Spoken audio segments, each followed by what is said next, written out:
This is Channel Attitude. Your voice, your right, your freedom.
Hello everyone and welcome to the WWE Backlash post-game show.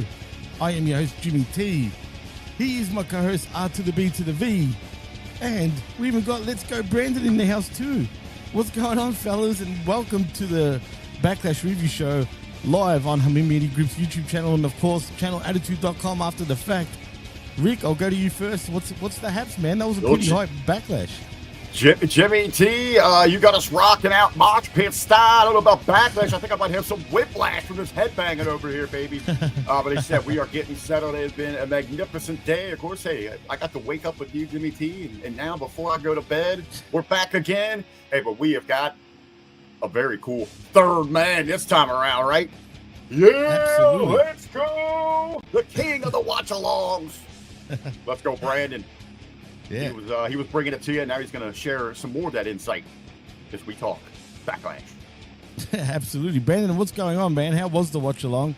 I was thinking of joining you, but I didn't want to, over-talk you there and then having to talk some more because it would have just put me off doing the review show right after the watch-along.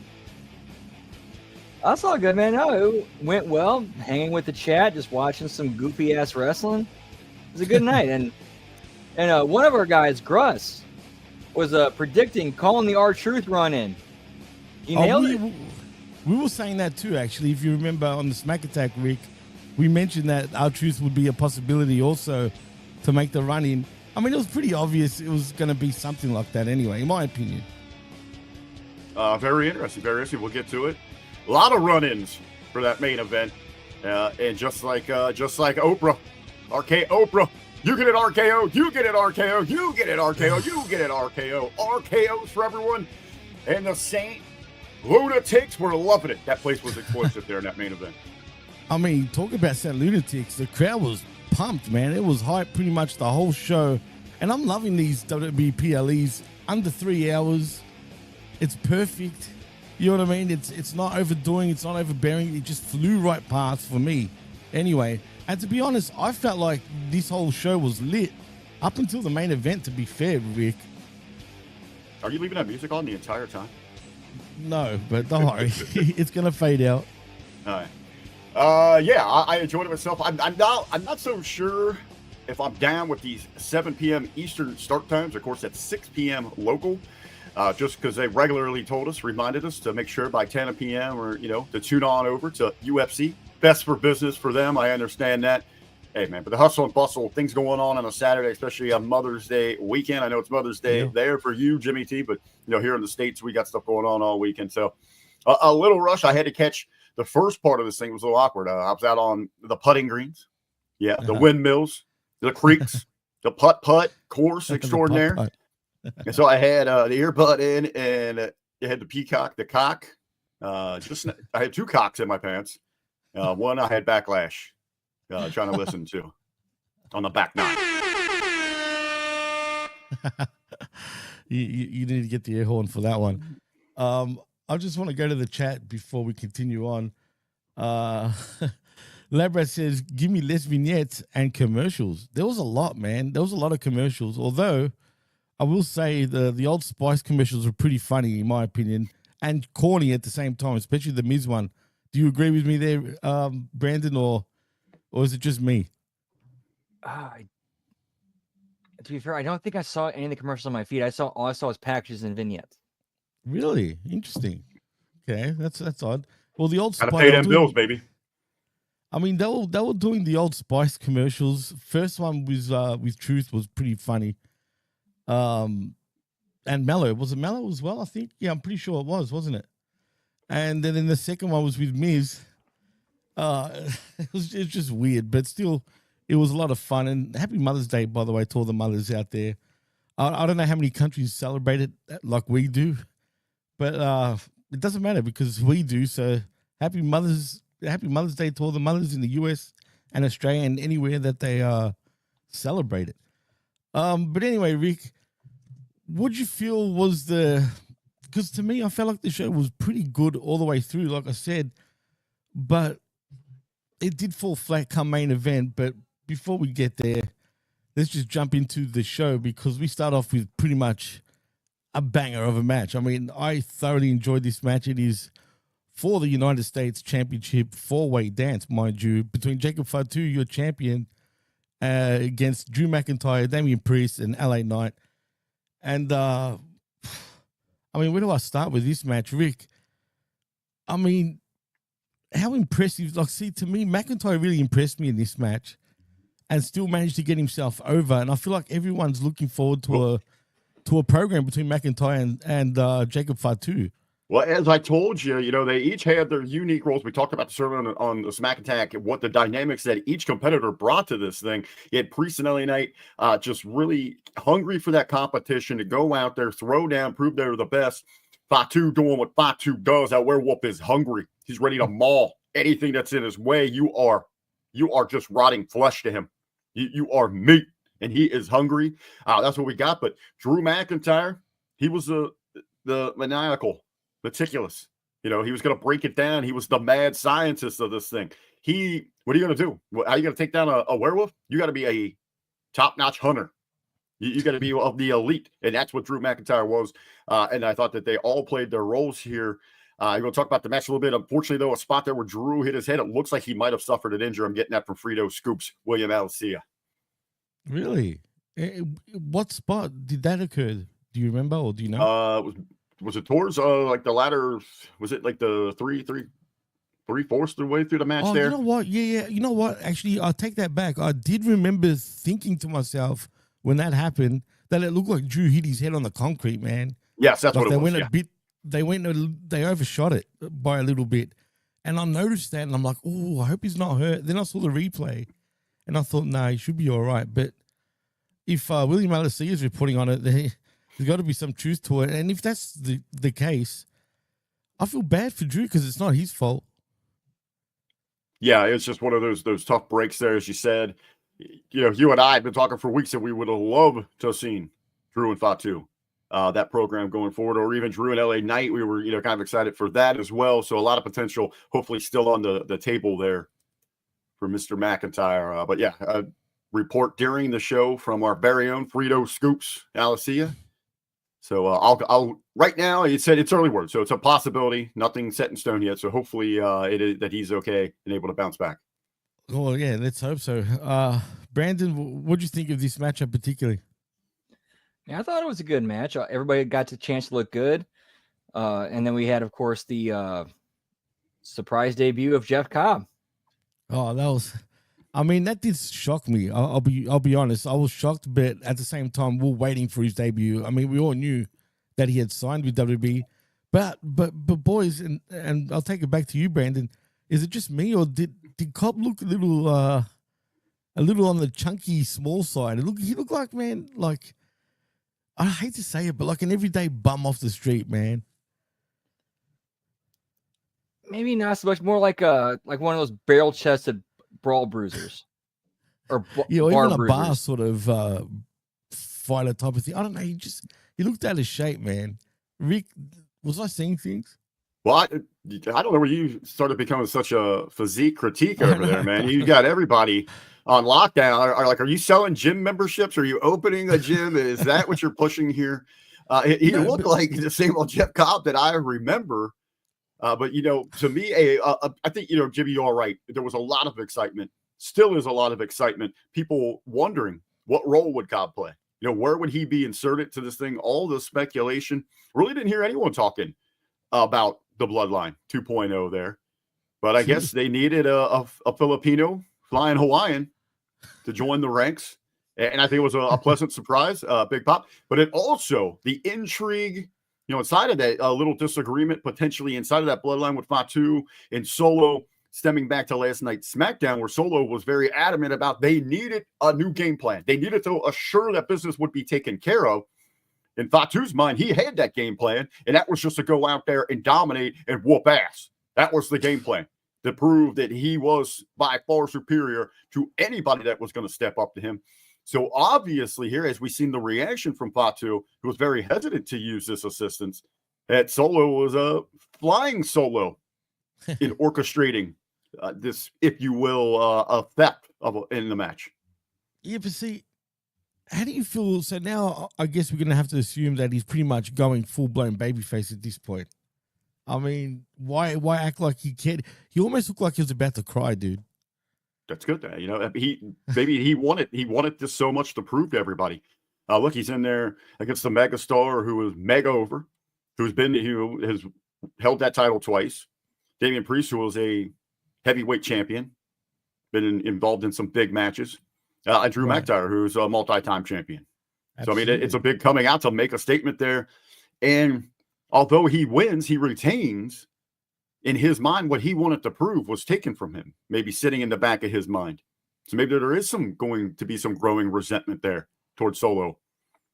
Well, Labret says Fatu spoke on the post show and gave a political answer. There we go. Interesting. Yeah, he was at the table right now. Oh God, that glare. Oh, that's Triple H's bald head. Triple H now putting over record-breaking gates, astronomical social media numbers. I'm sure that's what he's saying. I can't hear him, but I'm sure that's what he's saying. I'm sure he all is. because of me. Yeah, exactly. Yeah. Well, Brandon, I mean, how do you feel about Jeff Cobb? Are you a huge fan of his? I mean, I'm not saying you're a huge fan, but were you a fan of his over the years? Do you feel like he will be successful in WWE? Because, I mean, guys, at this point, I'm pretty sure he's hit 40 already, man. That was 42. 42. I looked that up. 42. Even worse. Yep, but I think one of the trends in wrestling nowadays, at least in the last 10 years, is like 40 is like the new 30. It's true. And it makes me feel good because I'm 42 myself. You know what I mean? So seeing those guys still going strong makes me feel, better about getting older. But it's true, man. It feels like it's, I don't know if it's technologies and, sports medicine and all sorts of shit. But not just in pro wrestling, but even in most sports, guys are starting to play into their 40s, man, which is pretty crazy. Yeah, I don't know what it is, whether it's an increase in health, an increase in treatments and supplements, or just whatever it is that they're doing, or workout regimens, or just who knows what it is. But it seems like the ability to keep going longer, there's a lot more stamina and endurance going around. Yeah, no, definitely something's going on. I love the spot, Rick, with McIntyre and Fatu, obviously, facing off with each other. That was great. But the point is, the whole match was pretty good. I mean, did it go for a good 20 minutes, you think, Rick? I can pull those up here real quick. To speak, about the, what sort of success should we be expecting from Cobb? I don't think as long as people don't overshoot the moon and expecting someone to come in and be a main event player right away. I mean, being a role player is going to be great. See, at 42, I mean, he's worked right away. You asked Brandon about it. I mean, Brandon's got to see him in the shows that he's worked at TNA Impact. I know Brandon's been doing watch-alongs with Lucha Underground. Right. So, he had some spots, right? He even did with AEW where he made some appearances. So at this point, you got to hope, professionally, and where he's at, that this contract that he signed is going to be the one that sets him up. This is that big payday for him. So no matter where he's at, whatever the run is, hope he had a nice 5-year deal. If he could even just find where he is regularly used in that mid-card level, And kudos for him. The match itself with Fatu going over everybody with the introduction of Jeff Cobb and the interference went 17 minutes, 55 seconds. Felt a little longer than that, but still a fun match to begin the show. And it was obvious that match would have set the tone for the rest of the night. But then after that, we had the Women's Intercontinental Championship match between the Kua herself in Lyra Valkyria against the man, Becky Lynch. I don't know about you guys, but I actually thoroughly enjoyed this match. Rick, how'd you feel? Yeah, I'll jump in on this. First, though, in the chat there, asking how Scotty's doing, saying he is drunk. I know he's on that Wheatley. He's a big backer of Wheatley. Drink it neatly. Yeah, I'm curious. Hey, up there in Minnesota, Mr. Woodford, if you're out there on the sidewalk doing your thing and you've had a few too many shots of that Wheatley neatly, can it get you for operating vehicle impaired? Does that wheelchair count as a vehicle? They're going to take you down, book you, buddy. County jail. That's hilarious. But the match here, the match itself, good match. I guess really what we expected. I don't think anybody, as we've been talking about the lack of interest in Ira, had to do with her in-ring ability. I don't think anyone's questioned that at all. And she went out there and again proved that against somebody who is set the standard inside of WWE, who's main evented a WrestleMania, multi-time champ, every big match, big moment you can think of for big-time Bex. And we got out there and got a great match.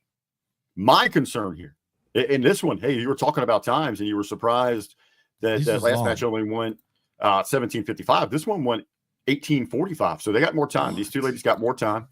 Bex showing she'll do whatever she can to try to get this job done, take the win, take the title, and another trophy in her case. Just what she would have been what was it? A Grand Slam champion. Yep. Grand Slam champion. This is where this is confusing to me. Is Becky sticking around? I just don't understand. I don't understand the logic in the outcome here. Yeah, neither do I. And this is the part where I got it wrong. That's what I'm saying. Nobody was questioning Lyra's ability inside the ring. The reason she wasn't working is because of the lack of charisma, character, and connection with the audience. So to 100%. Truly do that, we needed to see a hero's journey, to see her face adversity. So at WrestleMania, she has this great moment with Becky. The only 24 hours later, right? Or, night one night, you was going to say, to just on that Raw, to have that all taken away from her when her trainer, her hero, her mentor, her friend turns her back on her to set up this match. So, and they had a few weeks of interaction. It was starting to show that fire in Lyra, starting to get that connection. Well, her going out here in essentially the second scene of the movie that they're telling us and defeats the villain. Well, now the movie sucks the rest of the way. Now we're going to go back to not caring. If they think this is what is going to solidify her, that Becky came back and gave her this great rub, I'm sorry, it's going to fall flat here again because movesets are not over. But to me, the right move here would have been Becky over, and then she has to go on the chase. Again, that hero's quest for redemption and everybody rallying behind her. So that's why I'm wondering if Bex was like, yeah, I'll try to come in, but I'm only going to give you guys like a month. Yeah, you're right, because even I don't feel 100% certain that she's 100% all in right now with her career. So, there could be some truth to that. Although I did mention she's got everything she needs. She's got all the money. She got the crossover appeal. She's got her family. Seth's making enough money. But remember how we were sort of not doing predictions, but sort of I was bringing up my end of the predictions. Remember how I said too many heels would be going over? And I said that Becky match could be the one that you need to change instead of Becky winning, right? Lyra winning. Still wrong move. You could have moved other things around, or you could have just had it be a night of heels. But I don't know. I do not see, where do you go with her now? Do you continue this thing? She's already vanquished the villain. She's already proven that she can do it on a big stage like this, a PLE. It's clean. She took everything Becky had to Unhindered Tactics and still survived this thing. This would be like the movie starts And 20 minutes later, Batman beats up the Joker, and we still Yeah. got an hour and a half still to go. So And what's the next story that they're going to tell us that's going to touch our hearts, to touch our souls, to make us care about what she's doing? There's no other connections. They're probably going to have some stupid multi-women match or tournament, and we're not going to care because I'm sorry, these goddamn movesets are not getting people over.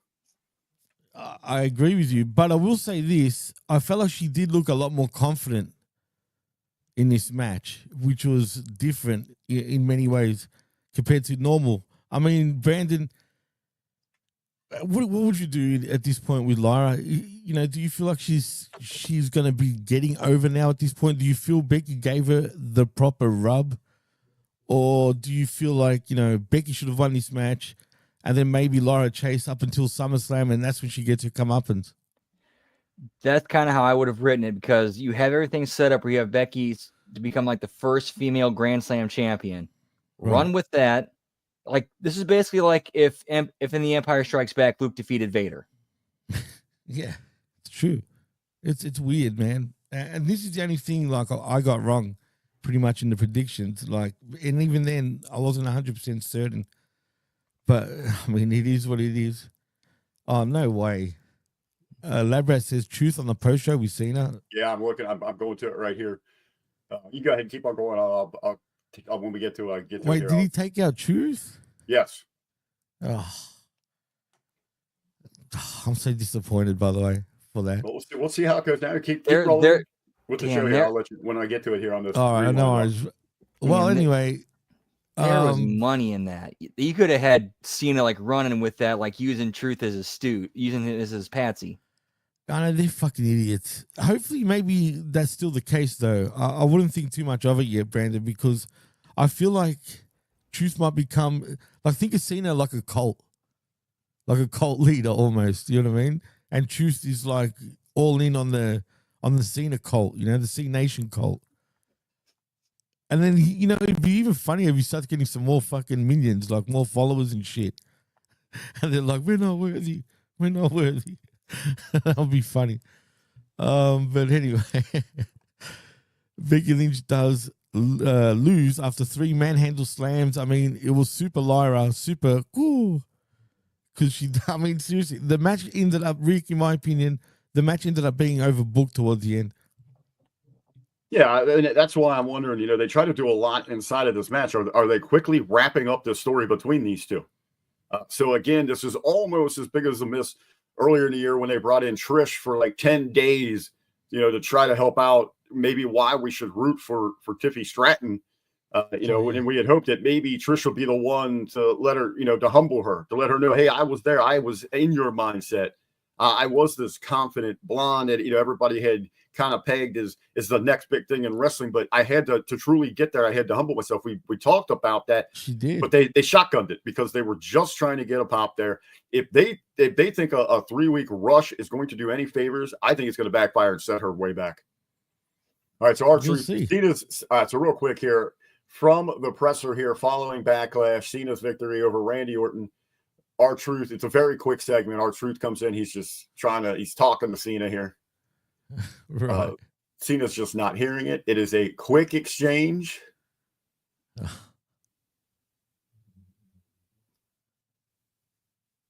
Cena, a man of very few words here, and he just puts him through the table. So it will be interesting to see where we go from here. I think all the fans would love to see it. They're waiting for it to see Truth get a moment in some kind of match on this farewell tour. There's the big AA Truth through the presser table. Oh man, to see, you know, maybe coming up at a Saturday night's main event. I think that would be a great addition to one of those that are coming up.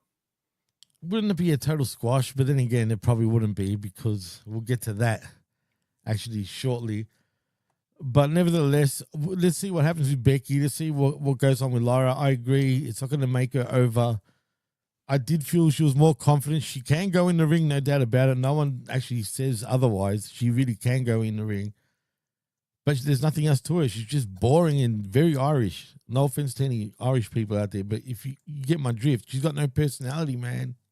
She needs to come out of her shell. But anyway, we'll see what happens with her.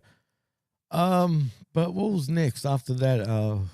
Oh, Dirty Dom. this was, again, look, I can't believe how much of a pop Dom got, but let me just get to it. I'm talking about Dominic Mysterio versus Penta for the Intercontinental Championship. Dom, your champion. Man, it's safe to say, Rick, that Dom seemed more over than even Penta. Into this match here, big reactions for both of the competitors. Little tidbit that I also picked up. I didn't know this, but again, Frito Scoops way out of see shared it with me during the chat for this thing. Penta was the #1 merch seller at WrestleMania. Over $1 million in merch sold for Penta. Over $1 million. Yeah. Damn. Wow. Big time. That's big time. People loving him. We knew he was over. We know he had a great presence, tremendous charisma, great look. People eat it up. That's big. Wow. That is some big numbers for him. Yeah, that's that. I mean, shit. That deserves a yeet. Yeah. But again, in big time involvement in this one. Yeah, we got some outside stuff, but I think we do get the twist. I do like the spinoff here. This is Dirty Dom's second successful title defense. Hey, and no matter how you get it done, right? You still leave the champ. No doubt. Still leave the champ, and those 2 wins are over Penta. That's true too. I mean, it was obvious that Penta wasn't going to get the win anyway here, but well, but you're looking for a logical escape, and now we have a spinoff because with the interference there at El Americano. God, I'm hating the whole gimmick in the mask, the middle piece, whatever the fuck it is, middle plate. Oh, I love it. Absolutely genius. It's so canny, bro. It's so brilliant. That's the point. I know. I get it. It's that old school territory style stuff. I totally get it, but still, man, it's too old school, if you know what I mean. But it's funny at the same time, you know what I mean? So I think Dom, is it possible Brandon Dom could get more over than his dad? I mean, he's improved tenfold inside those ropes. It's possible.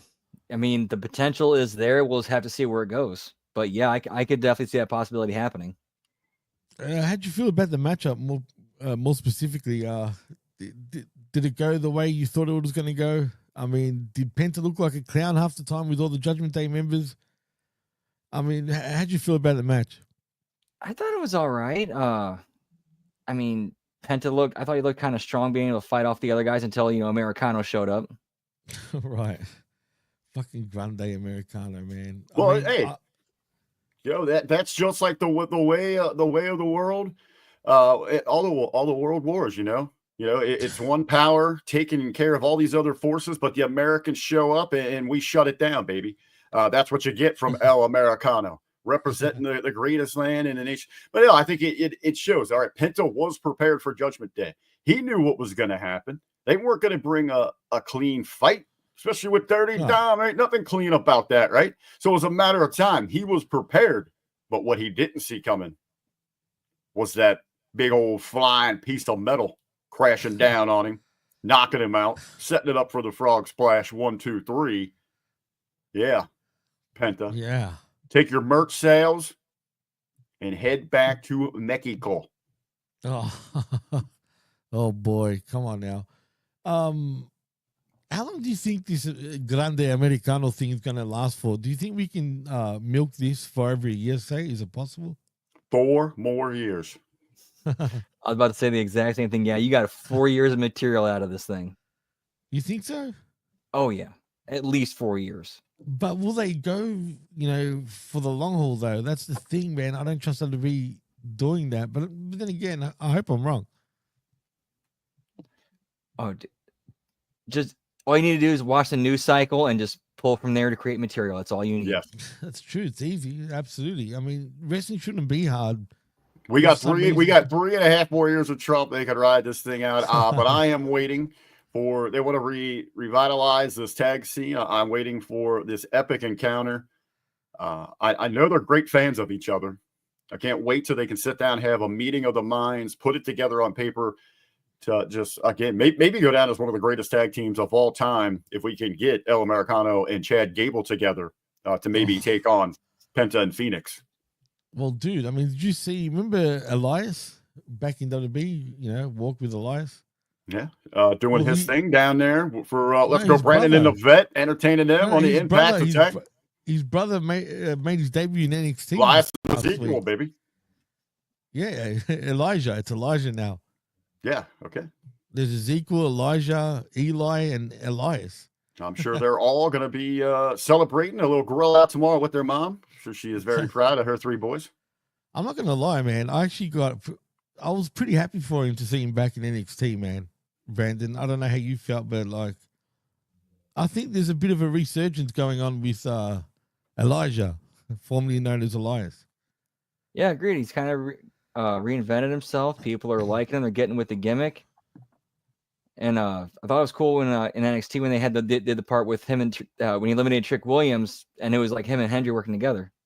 Yeah, how weird is that? I mean, that was like the ultimate like modern day guitar off between excuse me, there goes my voice, between your modern day pro wrestling guitar players, if you know what I mean, because there's always been those types throughout the years, obviously, but these guys can actually play. That's the difference. But we'll see what happens with them. But back to Backlash, Dom does end up getting the win over Penta via pinfall to retain his Intercontinental titles. There's a lot of shenanigans. Everyone got involved from Carlito to McDonough. Whereas Finn Balor hesitated, hitting Penta with the chair, gets caught by the ref, sends him away, and that's when El Grande Americano emerges as Penta is climbing to launch an attack on Dom and headbutts him with a loaded mask, and that's it. It's game over after a frog splash. So, yeah, I mean, that was a pretty fun match still. I enjoyed that. I thought it was a great match. Boys, I'll go to you first, Rick. Were you disappointed in the match, or were you, like, happy with the way, you know, it was pretty obvious this is how it was going to actually go to the finish anyway. Can we just talk about all this? No, but I'm just saying, did you like the match overall, though? Yeah, it was fine, I guess. I mean, it is what it was. I was waiting for the interference, waiting for the payoff, and see where we go. All right. Well, let's move on because I don't know how I feel about this match, guys, but I'm talking about Gunther versus Pat McAfee. Look, it had the drama. They were telling a story in the ring, Rick. They did that perfectly, but I feel like they failed on so many different fronts, though, in this match, Rick. Why? Because I still felt like we should have had the towel gimmick get thrown in. Oh, close enough. I thought maybe they're going to go. That's why I don't like the predictions. You talk yourself up into some things. I want to tell you, pass out initially. That was my first call. Dude, he was purple. Pass out. He was purple. No, he looked like he got choked out. They're cutting his veins off. But I want to tell you something here. MVP of the night. You're going to give the game ball to somebody. He's got a few of them in his day. Right here, Pat McAfee. Went out there, stole the show. What a performance. What an effort. What a fight in that dog. I was with my nephews all day today. We were doing sporting activities. Sometimes they get a little frustrated. This is what I want them to take from sports. This is what I want them to be. Sometimes you're going to be out there. You're going to be in a game that you have no chance of winning. You're going to be in a fight that you might just not going to get maybe devastated. You're going to get broken. But you reach down deep inside, you get fired up, and you go with all the pride you got, and you step up and you go toe-to-toe, throw everything you got at it, no matter what's going to happen. That's what we got from Pat Mack. That's what we got from the commentator that stepped up to that bully, that no good son of a bitch Gunther here tonight. And he's sitting there getting all cocky, trying to toy with them, and he almost got caught. He almost got overly embarrassed again here. So kudos. Hey, Michael Cole couldn't take anymore. He's in there begging for it. Pat wasn't giving up. Wasn't going to have it. That is how you do it, man. That is the heart of a warrior. Standing ovation for Pat after that, even getting a little respect from the ring general. But what's the point, though? Because what's this going to do for Pat Mack now? Nothing. He's not going to wrestle. You know what I mean? So what does it really do for him? Whereas I feel like with Gunther, here's what it does for him. He just proved it to everybody. He just proved that he can get in there. He doesn't just talk the talk over at that table. He got in there, walk the walk tonight. So we can expect him whenever he jumps in the ring. He has stepped up. He defended his friend, defended Michael Cole, Yeah, they've earned it. They overdid that too, actually, Rick, because it was only 1 week, one show where that happened, but they make it out like Gunther was telling him every week to shut the fuck up, and you can't say this, you can't say that. No, because who was out there eating? Those two were dancing on the tables, telling everybody about how amazing it was going to be up this moment for Jey Uso. They had already written off Gunther, and he had heard all that. He knew that, and when he snapped, when he couldn't take it because he got embarrassed at WrestleMania, he went after the lowest guy, the littlest dog in the yard. And he didn't expect anyone's going to step up like that, and they did, and he got the fight of his life here tonight. Brandon, I don't know, man. Look, I felt the match was fun. Putting this shit aside, that how I feel about certain things, I didn't have a problem with the match. I had a problem with it was too close, in my opinion. Went too long for someone like Gunther, because for me, there's no future payoff for Pat McAfee, whereas really your future payoff should have been Gunther. To me, it just made Gunther look even weaker. No. I have to give credit to Wade Barrett because I think he did a great job in telling the story of Gunther was taking it easy on Pat McAfee, kind of, predator playing with his food. But then once he started stepping up more, I got to take it to another level. Okay, he keeps pushing me. I take it to another level. Keeps pushing another level to the point where it's like, okay, actually I have to try on this guy now. Yeah, and that's the thing. Like, Jimmy, do me a favor. Call Gunther tomorrow and tell me that he looks stupid. Tell me he got wasted. That it was a wasted moment for him. When tomorrow, when he's on Sports Center, when he is on the Pat McAfee, when those highlights are going to millions that's true. millions I'll give you that. around the world, crossover appeal. Tell Gunther it was stupid. It was pointless, that he didn't get anything out of this. Because he didn't get booked. He didn't get booked to choke somebody out in 30 seconds. No, it's not that. It's just that this escalated way too quickly. There should have been more of a build-up. I wish it would have been more of a draw. I wish it was. There had to be. But you know how they're doing this now. We've seen this. We talked about it this morning. They are going to pepper these stars and big matches around for all these PLEs and Saturday night main events. Just spontaneously, just like that. Like, that's what they've been doing. Well, I know, because they can't load up a stacked card every 3 weeks. They have to pepper these things out.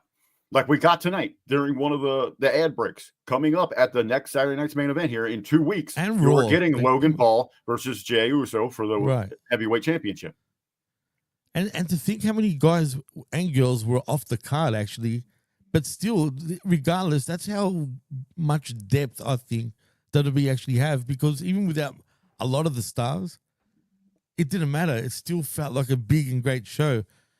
But nevertheless, Gunther does end up getting his win, ends up choking out Pat, and also, for whatever reason, gives him respect at the end, which I find kind of weird for me, but it is what it is. Hey, through it all, Gunther likes a good fight. He is going to respect someone that respects the ring. That's what it's about for him. That is a sacred ground. Right. And you got to think somewhere in there, even though he stepped up to him, Gunther was pissed. He felt embarrassed that any of this happened. And you got to think, as you're saying, poor Gunther, if he maybe at some point realized, you know what, I did slack off here. I didn't listen enough to what McAfee was accusing me of getting soft. I took it easy on him, and he kept bringing it. Gunther preaches about the sanctity of that ring and respect. It's harder to find anybody more than Pat Mac, whose dream it was to eventually get in there, who went and bought his own wrestling ring, that went and got Rip Rogers for their personal training. It's true. That used his fame and all that. You look at everything that he's accomplished. I truly think that Pat McAfee loves doing this more than anything else. Even over football? Yes. You know what? That was a career. That's where he could make his money. True. That dream was in wrestling. All the success he's had in podcasting, that he gets the call down on the sideline, national championship games, that he's there for Monday Night Football, he's there for game day, doing all those awesome things. I believe that getting to be a part of professional wrestling in the WWE universe is what he gets the most joy in. Man, he's not the only one that feels that way, that's for sure. Bad Bunny even says it himself. He'd rather be a professional wrestling star than his actual music career, believe it or not. Hey, he said that literally, publicly. I was shocked. In a weird way, it's probably easier to make it in those professions if you've got some kind of talent than it is in wrestling, because we know it could take. You could be the most talented wrestler in the world, but if you get one asshole that you piss off, they could derail you in the right position. That's true, unfortunately, which is the weirdest thing in everything when it comes to pro wrestling and the bullshit politics. It's true. It's so weird. And that's what's sad too, man. The whole eggshell thing is legit. You know what I mean? But Brandon, do you have anything to say about that? I mean, yeah, it makes sense. Like, where guys like Bad Bunny and Logan Paul will be able to, because they kind of hold the cards because they have outside ventures, and on Pat McAfee, it's, yeah, I'd rather do this, but I also don't have to play by your rules. So I can play by mine. Oh, for sure. Absolutely. Anyway, boys, let's move on. I can't believe we're already up to the main event because, I mean, we haven't even gone an hour yet. I love it. And we're already going to be here all night. We don't need to be going all night long. No, of course not. But it just feels weird that, you know, for whatever reason, we seem to talk a lot more about Raw and SmackDown and, of course, AEW than actual PLEs at times. But to be fair, we don't need to break down any news. If you want to know that, just go to the Smack Attack, obviously, which was on earlier today. Rick, it's Cena versus Orton for the WWE Undisputed World Championship. Man, maybe it's just me, Rick. Maybe I was gassed because everything else before this match was just absolute fire compared to this. Oh, I love the match. I thought it was great all the way around. I was on the edge of my seat. I was excited coming in. I went to that next level. I'll tell you what really also got me. You know, this is 25 years in the making. These guys are not just generational talents. They defined a generation. The greatest rivalry years, of a quarter century right here. Crazy. This up that Eddie for me. I didn't realize this. I didn't connect the dots. I don't know why I didn't figure this out. I was at their first meeting. The first time they wrestled, I was there in attendance. In OVW or WWE? They were in OVW, but they were here in Cincinnati wrestling for the Brian Pillman Memorial Show, 2001. Oh, wow. I was there. They were on the dark show. They were a dark match. Oh, wow. And I don't know why I didn't connect the dots until they were getting ready to go to the ring. And it was crazy, like, holy shit, they had made mention of them hooking up back in OVW, the Pillman thing. I was like, wait a minute, I was at that one. That's pretty cool. You know what else is trippy for me, man? The fact that they've been going at it for 25 years and the three of us have pretty much been there from the start, dude. And I remember that like it was yesterday. Yeah, absolutely. So again, man, these guys have defined a quarter century of WWE. These guys had set the standard. They have been the ones that everyone's looked to, for better or worse. This was pretty cool. St. Louis, they are awesome fans. They came alive for this one. There was a tremendous energy. I thought it was solid throughout the evening, but they went to another level for this main event. This also popped me, and I don't know which direction he was going with this. I hope it's a kind of a rib here, but you know, it has Cena. And WWE does this. They have like their logos, SmackDown, Raw shirts that kind of theme the cities they're in with those sports teams. Right. You know, like last night, Cena came out and he had the burgundy and the blue, the light blue. No, it was the great last night for Ohio State. Oh yeah, so, Ohio, yeah. I thought you meant tonight. Well, tonight he comes out in the blue and the gold. Right. Well, I forgot about the St. Louis Blues, so I thought he was being an asshole and was coming out with Rams colors since they kept leaving there. Because I was thinking they would come out with Cardinal colors. I mean, because that's who you think of when you think of St. Louis. Yeah, true. But the Blues colors, the blue and the gold, unique, a different look. But I completely forgot about the damn Blues. But yeah, so I was kind of hoping it was maybe a rib, like, yeah, I'm going to wear Rams colors because they keep bailing on you sons of bitches. You know, it could have been, but I doubt it. Like, you know, when you think about it, it makes sense. But Brandon, how did you feel about the main event? Did you enjoy it? I thought it was a good main event.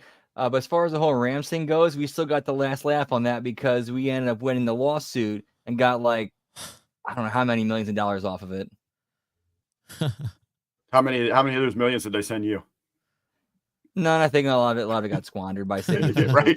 I don't think they lowered taxes or let you have any back, but hey, man, I like the Rams up there. I thought it was fun, you know, and they are a passionate town for sports, and it sucks that they keep getting screwed over. when it comes to football. But the Rams are coming to here to my neck of the woods actually to play an NFL game. Yeah, I think it's happening at the next year, at the start of the next season. It's going to be an actual season game. Yeah, I forgot who they were playing. I knew they were expanding the international games. I think they were playing the Chargers. They're going to play the Chargers possibly. Okay. Correct. So we're going to take both of our LA teams and we're going to go to Australia. It's for points, man. So I mean, it's a meaningful game, which is good because you don't want to go to a preseason crap game. Yeah. You know what I But mean? the match itself, Brad, I'll let you go to jump in to the match, the storytelling, the things that unfolded here.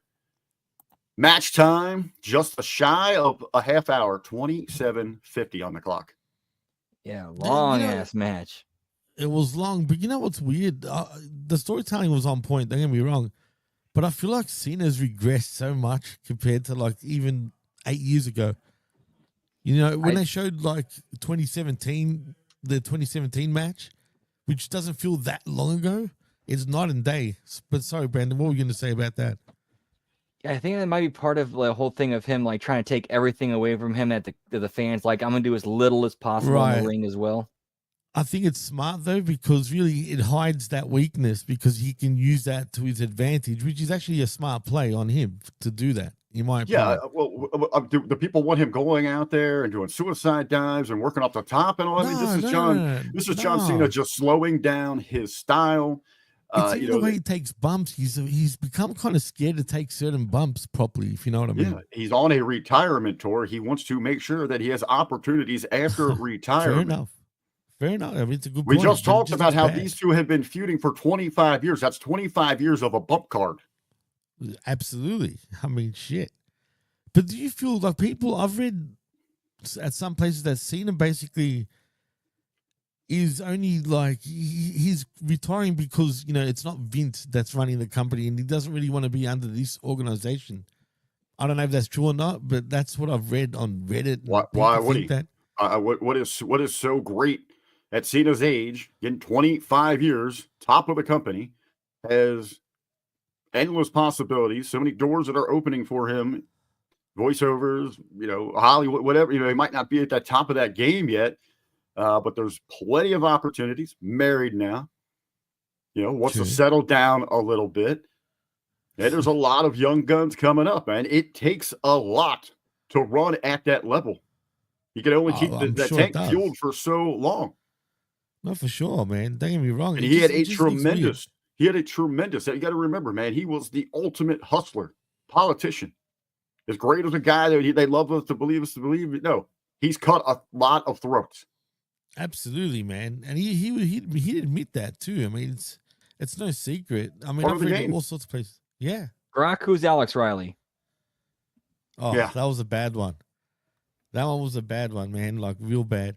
Yeah. So the match to me, it was Cena's pace. They slowed down here a little bit, but those are the moments that you can savor. It's like you cut up that steak, you take that bite, you chew it, and not freaking chop it up and snort it with $100 bill. Do you think he will go like he'll stay champion towards the whole year, pretty much, Rick? Do you think he'll stay champion for that long towards the end of when he actually does call it quits?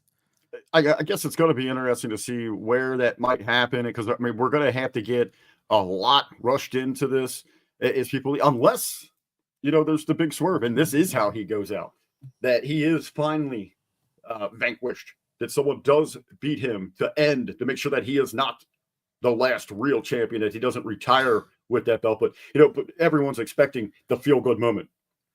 Yeah, he has the realization that he has to reconnect with everybody. I would be perfectly okay if he just it goes out the way that he is. He just gets beat as a heel. But it'd be weird, in my opinion. Brandon, how would you feel about that?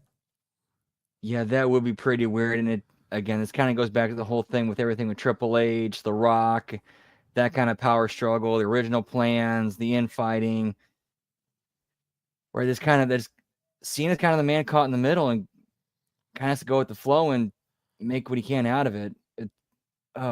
That's kind of rough with because Yeah, it wouldn't make sense for Cena to go out as a bad guy because, But then like again, he needs that redemption arc. I would go to creative if I'm Rock or Triple H, whoever's calling the shots on this thing, because we've heard a little bit of both. I would go to creative, and I would have 2 envelopes, A and B. One, he goes out as this asshole, the guy that's trying to destroy everything we've known about professional wrestling for the last quarter century, or he goes out as the John Cena that we know. It comes back to the light and embraces the C Nation. well, unrealistic. Cliff Burden, thank you for joining us, by the way, says lose the title either at SummerSlam or Survivor Series. That's what you'd think, and I was thinking that myself when it comes to SummerSlam even. But I don't know. It's an interesting predicament, though, also. Who's going to be the one to beat him in the end? Does it go back to Cody? Does it go to Roman? Who would you think in the long run would be the one to actually defeat Cena? I don't know. There's rumors that Triple H wants one more go around. I'd love to see that personally, because of the amount of hate he would get. Oh my god! Sorry, Brandon. How many? I'm looking up how many championship world titles Triple H has. I think he's on 14. 14. They showed the graphic, sure. I think, during the match. Oh, okay. Did they? I didn't catch that, but I knew it was pretty much on 14 around there. Yeah, Randy's at 14, right? Yeah, I think he's the same too. But I'm laughing at Labrad's comment because he says Cena should come out with Meltzer as a nephew to the hardcores. Oh my god, that's heat. Can you imagine that? And what's his name? Meltzer's walking beside him with his tongue sticking out. Oh boy, that's heat. Oh god, Tony Khan would fucking have an OD. Speaking of Tony Khan and OD, did any of you guys check Maven's show like yesterday or the day before? I started watching some clips of him backstage. I still got to finish it. Yeah, how he snuck in allegedly into AEW's with a camera and started asking. Yeah, I know. I don't believe that one bit. Absolutely not. But it's interesting because he was sucking Tony's dick by the end of it, man. It was weird. It made me sick. Come on, Maven. Don't sell out on us like that, man. Come on, bro. I'll get Big Ray Hernandez on you again, Maven. Because them two had a bit of a scrap too. They actually know each other, so it's pretty funny. But yeah, I felt like the match went way too long. It did get overbooked towards the end, but I understand why they all. I loved it. All the big shit. Pops. Randy looked good. People came to see RKOs. There was tons of them. It was an not just on Cena. Anybody was getting close to that ring was catching an RKO. Well, this brings back the Oldest thing. Do we see possibly Orton and Oldest going at it possibly? Are the chances even higher now, Rick? I think this is a good out. We've got through the WrestleMania season. You're going to need a way to separate these two. I would have Randy. I would have Randy get suspended again for touching all of those officials. I mean, that's a lot of fines. What did he get slapped with? He said 50,000, something like that. He paid the 100 just for the next one. So maybe he goes on low hiatus. So that's why we are, as viewers, we distance Orton and Cena, right? And it makes sense. And then let's revisit this with Aldis. I don't know how much of a draw it is for the outside, the general fans, but it seems that there are a lot in the bubble that are calling from this thing. And even the general fans are starting to know a little bit more about Aldis as he's been an on-air character. They're going to have to build that bridge, that connection, that he is a legit competitor inside that ring. And that he does have a great, has a great resume, great accomplishments. But I'd be okay with revisiting that for, have Randy come back midsummer to start something for SummerSlam. Absolutely. Clearly, they're managing his, his bump card right now because of his back injury that, kept him off. Yeah, come back for a big show up there in Jersey where they're going for $40,000 in Jersey. Come back and have a good match with Randy there. Absolutely. I mean, he can still go. I mean, Brandon, do you feel like they're just managing him as he gets up there in age? Yeah, you kind of have to at this point with surgeries he had. Like he had a career-ending surgery, but that he came back from. Yeah, no, absolutely, you're correct. Cliff says in the chat, so Cody being off, he doesn't want a rematch. He doesn't have heat with Travis Scott and Cena. Come on. Well, he's at home reflecting on that right now. He had all that time on the road. He had some things happen to him. You got to regroup. He's broken. He's hurting right now. And for the story, it gives him a good break. But how can we miss him unless he's gone? I will agree with Lab Rat here. One of my first thoughts was the top official, although he's not a referee, is Aldis. Why didn't he make the count? Yeah, it's true. I mean, more than likely, we've seen that countless times. I mean, hell, Heyman would just run in when we didn't even know he had anything to do with it, just like a producer and count shit. That's what I mean. He got overbooked towards at the end. It was just way overbooked, and I get why they did it, but they didn't have to go that crazy with it. You know what I mean? But they still did. Yes, they did, because we had to get all those RKOs in. RKO, it ain't no party like an RKO party, all right, guys. I will. I gave my MVP. I gave the game ball to Pat McAfee, but we'll give give me that womp womp, because we'll give our dumbass of the night to Jamie Noble. Yeah, who somehow watched like a dozen people eat RKOs and then still walked into one. That's for you, Jamie Noble. All these guys can go with RKOs. I'm just want to wander right over to Randy. Yeah, maybe it's because of this. You fucking mark. You know what I mean? God damn it. Well, you know what? That was the show. But if Rick, I'll start with you. If you had to give it a score out of 5 hand slaps, face slaps, what would you give it? Oh, face slaps. So just a hand slaps? What the fuck's wrong with me? Face slaps.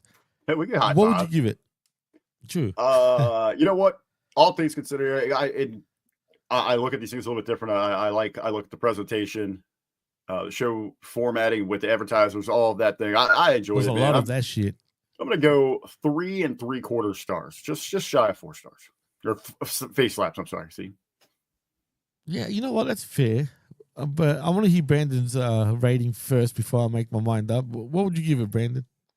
I'd give it a 3. It was a solid and enjoyable show, but it's not something I would normally go out of my way to see.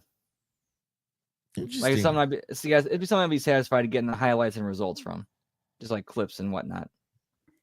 Oh, that's very interesting. See, I personally probably enjoyed it more than you guys, and you know what? I'll say 4. I'll go 4 stars out of 5.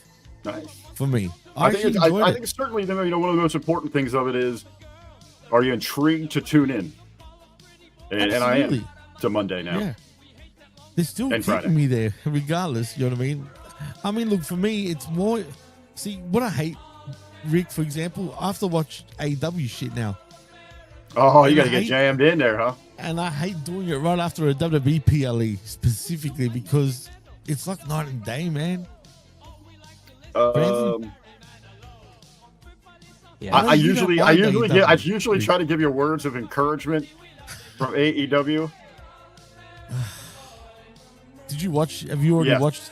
I did. Yeah, I'm trying. I'm trying my best here for you, buddy. But this was one of their down weeks. Collision, especially, not that great this week. Well, see, now you're gonna make me even make it harder to even want to watch this shit. I don't want to lie to you. I usually try to get you hyped up for it, buddy, but I can't do that this week. It was damn. I fell asleep there, Dynamite, and shit. Collision was the ultimate background sounds this week. I didn't look up very much at it.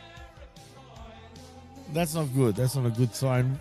Brandon, I know you've done some watch alongs, so is he right? Am I dreading having to watch this? I did not get a chance to watch Collision, but Dynamite, I didn't think it was too bad this week.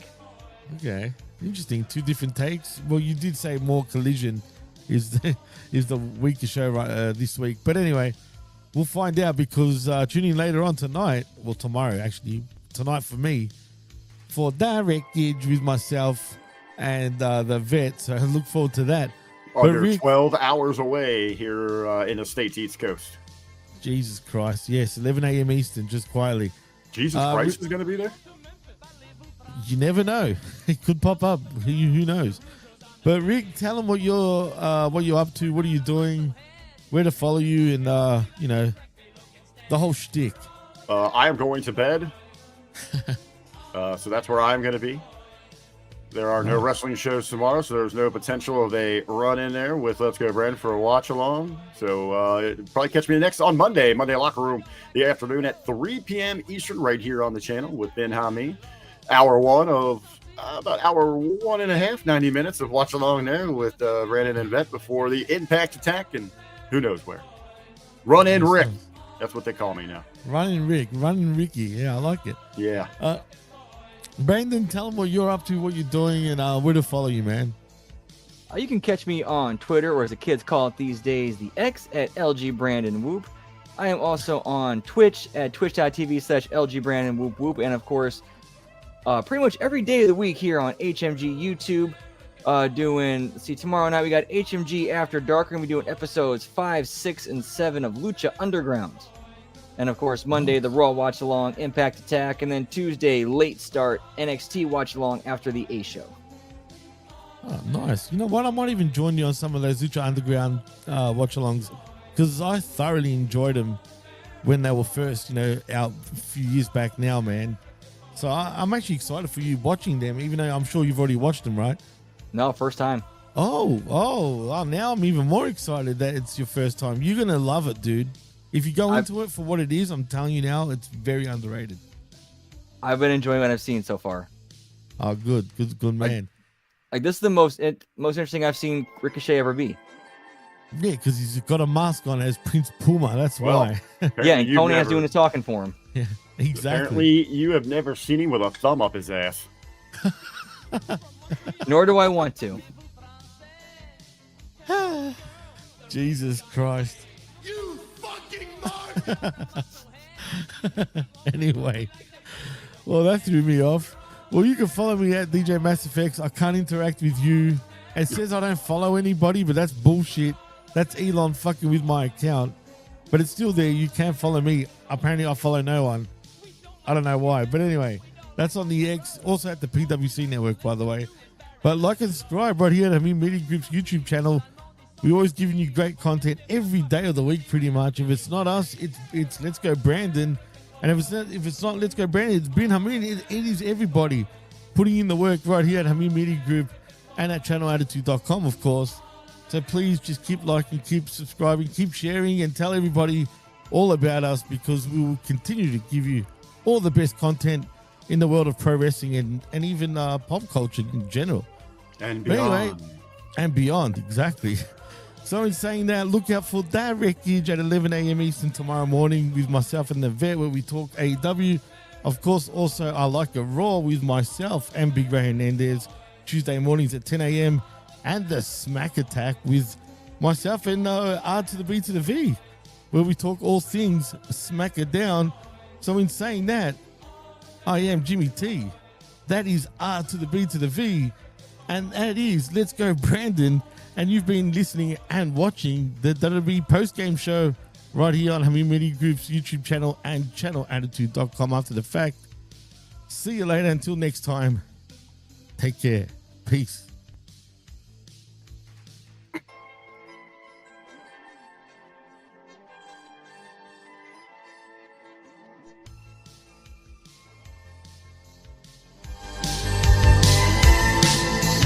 Montreal to Memphis, parlez-vous français? Tell all the girls the Rougeau's on their way. Look, all the pretty boys, we're not a musclehead. We hate that long hair look, we like the freckly look instead. We're all American boys, all American boys. We're all American boys, all American boys. We don't like heavy metal, we don't like rock and roll.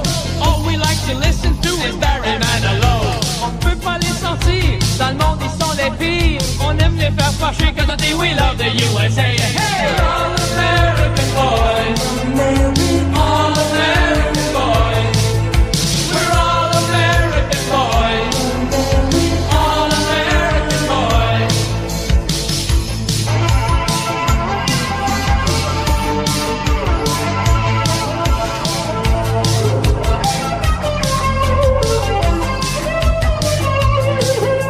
We're all American boys, all American